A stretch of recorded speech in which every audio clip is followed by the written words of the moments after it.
Hey, welcome back to another vinyl video here on Vinyl TV. Sorry for taking so long to get another video out. The last couple months have been pretty eventful for me, and I guess I'll just leave it at that. But thank you for coming back and watching. My name is Craig, by the way, and I do have a couple things I want to talk to you about today. First of all, I haven't been buying a lot of vinyl lately. Sort of the way I am with hobbies, I kind of, I go back and forth between them. And right now, vinyl's not my biggest hobby, but it's still a big hobby, and I still love playing my records. I want to talk to you a little bit about this turntable. This is the Audio-Technica AT-LP120. And I also want to show you the latest purchase that I have made of vinyl. Now, I do a live radio show. Well, it's internet radio, I guess, if you will, on every Friday night at 10 p.m. Eastern. So that's 10 p.m. Toronto time. And it's CraigTube is the name of the station on vonlive.tv/CraigTube. 10 o'clock on Friday nights. And, every week I have to look for songs to play. And I play some vinyl, but I play mostly digital music because it's just a lot easier. I don't have a 2-turntable setup, so... And sometimes I run across songs that I really like. Really like. And Mike and the Mechanics have released an album this year in 2017 called Let Me Fly. And speaking of flying, I think somebody's jumped off a building up there. No, that's my son. He's on the Xbox Live with his friends, so they're goofing off up there. Anyway, so here's the record. I bought the vinyl.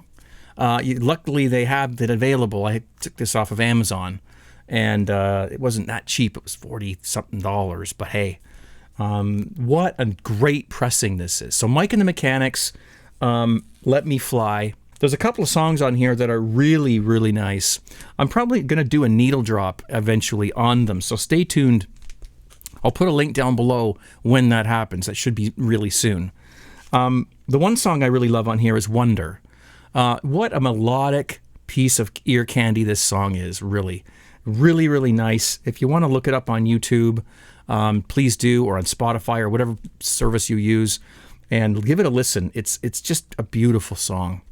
And the other one I really like is Don't Know What Came Over Me. Also a very melodic, ear candy-ish song with great lyrics. Both of them have great, meaningful lyrics. And there are other great songs. Of course, the title track, Let Me Fly, is awesome. Got some choir singing at the end, some real... sort of, what do you call it? I don't know, churchy kind of choiry, stuff at the end there. Real soulful singing at the end of the tune. And the pressing is amazing. I believe this was pressed at Abbey Road. And what a great sounding record. Right up until the last song on the record. No intergroove distortion, no clicks, pops. It's very clean. Just awesome stuff. So if you get a chance, download it or whatever, buy it. But you really should, if you like Mike and the Mechanics and these two songs, you really should pick this up. Very special. I will do those needle drops, both those songs, or two of the three that I mentioned anyway, for you in very near future. Okay? So great record that is, and I'm very happy with it. And I actually already did a capture of it. One of the things I like to do when I buy a new record, especially a brand new record, is I like to digitize it and capture it onto my computer, mainly so that I can just hear how it sounded when I first brought it home. Records get older, they get pops, and sometimes you hear it and you go, was that there when I bought it? So you can go back and you can check. Now, of course, it's digital, 16-bit, 44.1 kilohertz, more than enough for my hearing, certainly. There's all kinds of talk out there about different numbers, and I talked about this a little bit in a previous video, and I still have part 2 of that video to finish. It's how to set up your turntable for archiving vinyl. So I will get to that. But I didn't archive it to listen to it instead of the vinyl. I archived it to archive it so that I know what it sounded like when it first came home. And that's handy too when your stylus starts to wear out and you're not sure, is it something sounds, no, I don't know if this quite sounds right. Is it the stylus? Well, then you can go back to a one you did, when your stylus was new, and you can listen to the same record and say, oh, okay, yep, it's the stylus. We need a new stylus. So it's a good way to keep track of your, because it's so gradual. Sometimes it's hard to notice. just enjoying myself a nice homemade beer, made right down here in my dungeon. Cheers. Oh, if you want to learn how to make your own beer, I have my main YouTube channel is CraigTube, youtube.com/CraigTube. And if you can find somewhere, most of it's about beer, making beer, how to make it. I got lots of videos on how to make beer. And it's easy. It's simple. Anyone can do it with your hand tied behind your back. No problem. Okay. So check it out. Now, in regard to the turntable I'm currently using, I'm going with the so far, and I've got my antennas up to see what else I might pick up in the future. But the Audio-Technica AT-LP120. So I've been using this turntable for a couple of years now. It's a bit of a workhorse. It's rugged. It does a great job. It does a great job during my live broadcasts for queuing up records. It does have the reverse button there, so you can, how you queue up a record when you're doing a show. You listen until you hear the track start, then you stop it and you back it up in half a turn or whatever. It's easy to do with this one because you just press the backward button and it goes backwards, and then you press stop and you're all set and you got your thing queued up. Got to be careful what cartridge you use with that. I don't use my beloved Audio-Technica. Is this the 440 MLA? Yeah, I'm sorry, forgetting my numbers here. The 440 MLA. Very rarely do I use this to play a track on my broadcast, because I do have to back cue the record, and I'd have to do it very, very carefully with this, because you can burn the groove with the elliptical stylus like this, a hyper elliptical stylus. So it's called groove burn, and when you do that too many times, you ruin your record. So, and they say you can ruin the stylus, although I don't think that's possible. But just by going backwards, I don't know why it would ruin it. But anyway. So I don't use it, but I tell you right now, I have been using this cartridge to listen and archive, and I swear by this. I really love this cart. From the very first groove on the record until the very last groove, the thing just sounds perfect. No inner groove distortion at all. I mean, it's a gem. Now, I didn't go with the regular distance from the little rubber ring to the stylus tip. I know that that's supposedly the rule, 50 some millimeters or whatever it's supposed to be. I go by my gauges that I printed out, and I've made sure these are exactly the right size for doing that. You could do this with a straight line on a piece of paper if you wanted to. Really, it's not hard to tell. I'll show you close up if you want.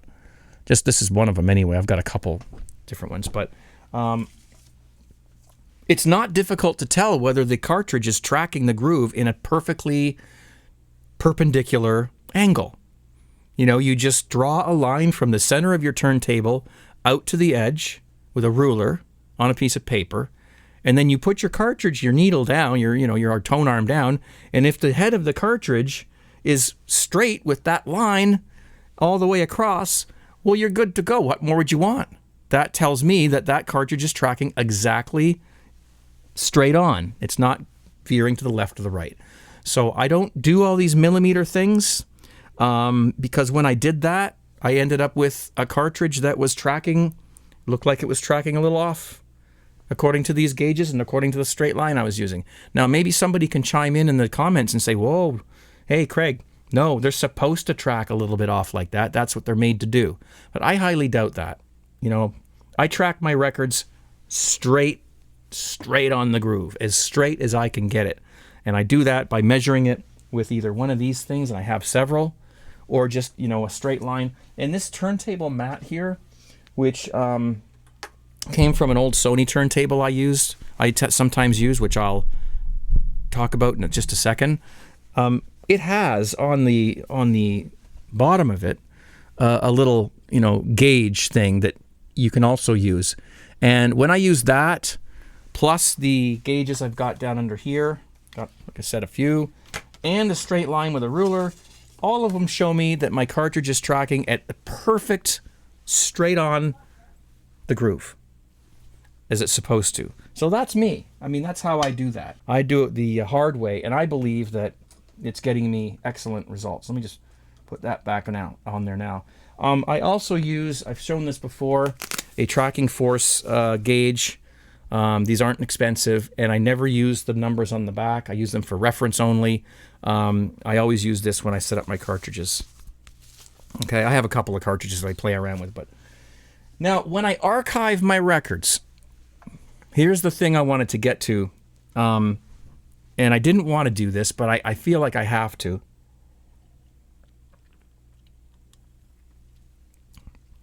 I don't use this turntable when I archive my vinyl. Those of you out there who have bought this turntable, I don't want to discourage you. There might be different batches or different, maybe they fixed things along the way, but there was a batch of these turntables that have noisy motors. And I noticed it when I first got it home, when I turned on turned it on. I can hear that. I can hear the whirring of the motor. Okay, that is the whirring of the motor on these turntables, and I've heard it on other people's same model of the turntables. It's not just mine. I've heard it on others as well. So that is disappointing. It's unfortunate. It's a fairly expensive turntable in the entry-level turntable field, and really that's something that could have been avoided. Now, I have a Sony, and you can hear it on the record. Some records you can't hear it. Some records you can. It depends on the type of vinyl and the thickness and a lot of things. I have a Sony PST-120 turntable, which I'll show here. I'd over there. I don't want to, try to carry it over here and lift it up. But this turntable is probably not worth a lot and wasn't when it was out, when it was new. But I will tell you something. When you get this thing set up properly, it is as quiet as a mouse. The motor does not make a noise. You can't hear this motor. It's silent. So to me, that is very important. I started listening to records on here and archiving them. You can see the noise on the waveform when you're archiving the record and on the screen on the computer.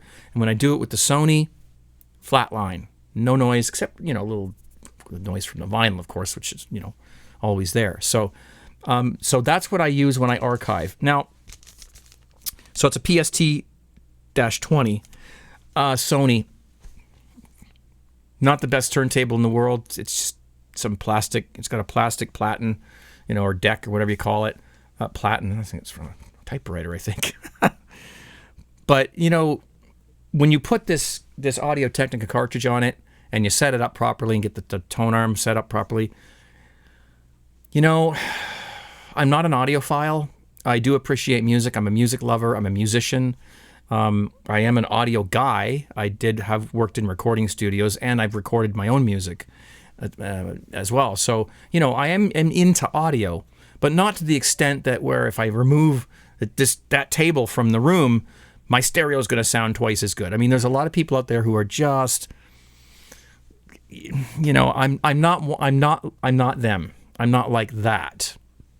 So as far as the tone arm quality and, and some people they'll buy a certain shelf for their turntable, and the shelf is supposed to make the turntable sound better. I'm sorry. I'm not that kind of guy. Tone arm, sure. Turntable, luckily the safety is on. The turntable deck itself, sure. With the legs, what they're made out of, sure.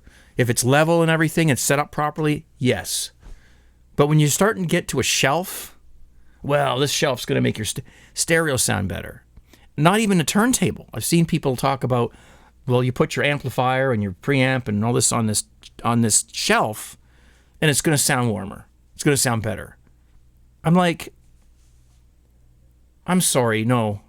I'll even bite with the cables. I'll even say, okay, fine, spend $1,000 on speaker cable if you want, whatever. Fine, I'll let that one go. But I won't spend $1,000 on a speaker cable, and I will never buy a very expensive shelf for my turntable. So I'm not into that kind of thing. Now, when I do these needle drops, absolutely, I'll use the Sony so that you can hear what it sounds like. And you can decide for yourself whether it sounds like crap or whether it actually sounds pretty darn good, right from the first groove all the way to the last. So expect that within the next week of the posting of this video. And you can certainly comment down below and let me know what you think. Okay? Anyway, hope you like my nice new shirt. Thank you, Tom, for this. Awesome shirt. And, of course, I've got a gift here. Where'd I put that? This came a while ago from Bobby from Australia. These are coasters. And I'll just take them out. And they're little records. Yeah. Little vinyl records. Coasters. So there you go. Thanks, Bobby, for that. She sent me this hat, too, which I'm wearing at the moment. Thank you for that, too. So, all right, guys and gals, well, thank you so much for watching. Please stay subscribed. I promise you there will be much more content coming out in the very near future. I had a few things happen. My dog passed away. Some other stuff. Just, life. But I'm back, and we're rolling forward, okay? So thank you so much for watching. Please thumb up the video if you like it. Spread the word. Check out my other channel, CraigTube, and be safe. Don't forget, vinyl is final. Take care. See ya.